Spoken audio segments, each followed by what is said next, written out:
Hey, this is 365 Days a Movie, my top 365 movies. So check out the next installment.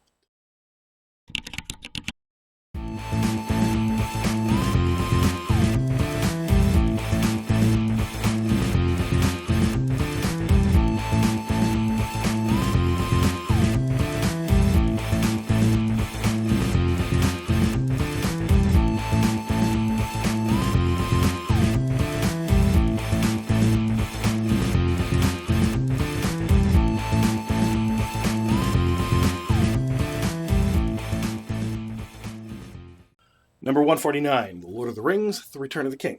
Rating 8.52. It was released in 2003, directed by Peter Jackson, starring Elijah Wood, Ian McKellen, Liv Tyler, Viggo Mortensen, Sean Astin, Cate Blanchett, John Rhys-Davies, Bernard Hill, Billy Boyd, Dominic Monaghan, Orlando Bloom, Hugo Weaving, Miranda, Otto, David Wenham, Karl Urban, John Noble, Andy Serkis, Ian Holm, and Sean Bean.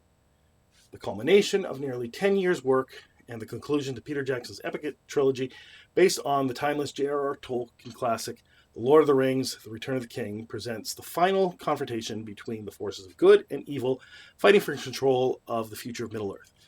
Hobbits Frodo and Sam reach Mordor in their quest to destroy the One Ring, while Aragorn leads the forces of good against Sauron's evil army at the stone city of Minas Tirith.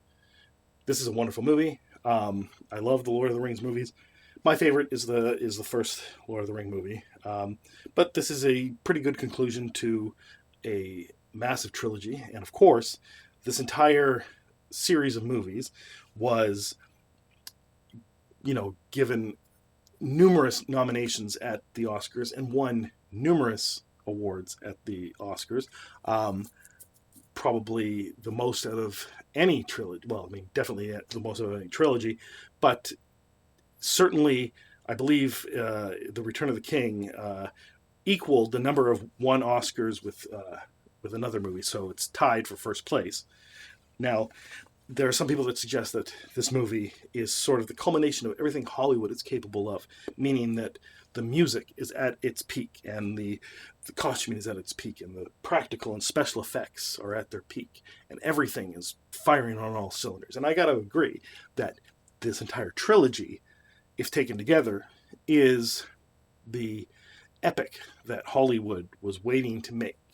And, since then, there have been other movies that have been better than the Lord of the Rings, but this solidified the idea that you could make 3 movies at once, and they could be so synergetic, and the budgets could be combined so that the overall cost of such a massive undertaking could be reduced.